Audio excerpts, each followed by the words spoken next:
هل هناك حب في هذا الزمان مثل هذا الحب؟ سجلوا أن التاريخ يا من ستقبلون على أعياد ما أنزل الله بها من سلطان، سموها لنا بأنها أعياد الحب، بل هي أعياد الفسق. اسمعوا إلى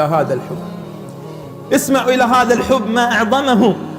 النبي يبكي يقول: تذكرت أيام خديجة، رحم الله خديجة، لقد آوتني حينما طردني الناس، وأعطتني من مالها حينما حرمني الناس. عائشة غارت، قالت: خديجة أو ما لك إلا خديجة. قالت عائشة: فغضب النبي صلى الله عليه وسلم يومها غضبا حتى دعوت الله أن يطفئ الغضب من وجه رسول الله. قلت: يا رب أطفئ الغضب من وجه رسول الله. ثم نظر النبي صلى الله عليه وسلم إلى عائشة ثم قال: يا عائشة، والله ما أبدلني الله خيرا من خديجة. الموضوع انتهى. والله يا عائشة ما أبدلني الله خيرا من خديجة. إنه الوفاء، إنه هذا الحب الذي لا بد أن يدرس للأجيال القادمة. انظروا إلى أعداد حالات الطلاق في زماننا، لأننا تربينا على الحب المزيف، تربينا على حب المظاهر، ما تربينا على أن الحب يكمن هنا وليس في الظاهر. ولهذا قال النبي صلى الله عليه وسلم: إني قد رزقت حب خديجة، فسمى هذا الحب أنه رزق من الله سبحانه وتعالى. فاسألوا الذين طلقوا نساءهم، واسألوا المحاكم عن أعداد حالات الطلاق في بلادنا، ستعرفون لماذا. أحبتي، الذي دفعني للحديث هو هذا الحب الكاذب في زماننا، هذا الحب المزيف في زماننا، الذي تربى عليه كثير من الناس على قصائد الحب والغزل، على قصائد قيس حينما قال: يا ربي قد تبت من كل ذنب إلا عن هوى ليلى فإني لا أتوب.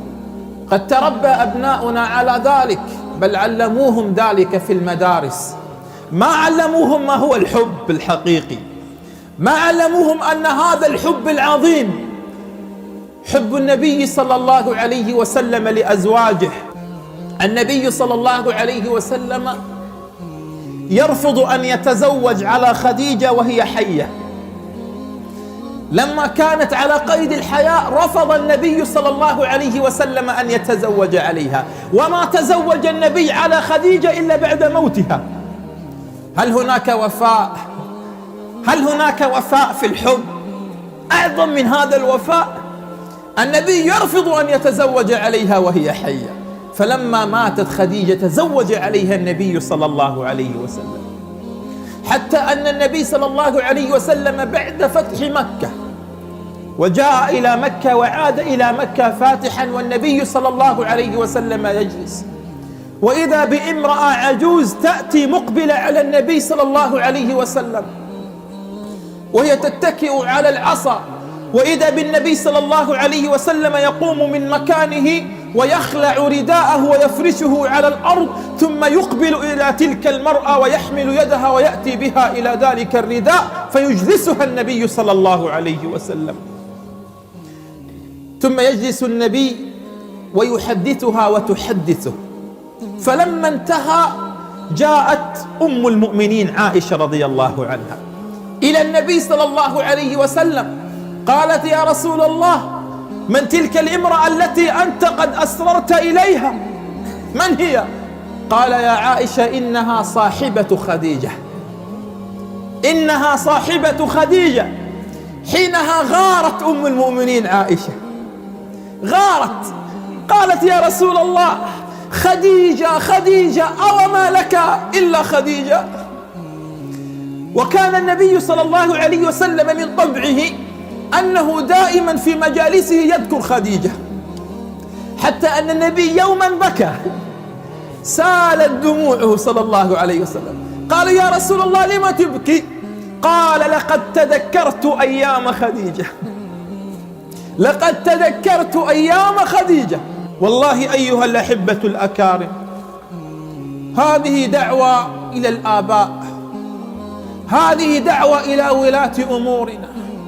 والله في هذا الزمان ليس هناك وفاء إذا أردتم أن تقدموا وفاء لهذا الجيل ولهؤلاء الشباب إلا أن تكرموهم بالزواج، إلا أن تكرموهم بالزواج.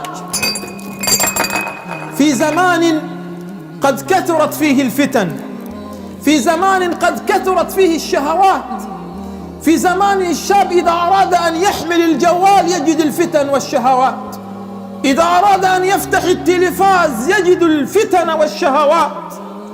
فلا بد للآباء أن يسارعوا بزواج أبنائهم، لا بد لولاة الأمور أن يسهلوا أمور الزواج في زماننا. ولهذا كان الصحابة يستعجلون بهذا الأمر، لهذا لم يكن في زمن عمر بن عبد العزيز أعزبا واحدا، ما ترك عمر بن عبد العزيز شابا أعزبا، لأنه جعل الشباب يتفرغون لطاعة الله وليس للشهوات، لأنه أخذهم من طريق الحرام ومن طريق الزنا إلى طريق الحلال. لكننا نحن اليوم في زماننا سهلوا لشبابنا الحرام وعقدوا لهم. في زماننا والله في زماننا كثير من الآباء بطريقة مباشرة أو غير مباشرة، كثير من ولاة أمورنا بطريقة مباشرة قد عقدوا لأبنائنا الحلال وسهلوا لهم الحرام. انظروا إلى المواقع الإلكترونية، انظروا إلى ما يصنعونه اليوم في الجوالات وفي غيره، سهلوا لأبنائنا، سهلوا لعيالنا الحرام والزنا.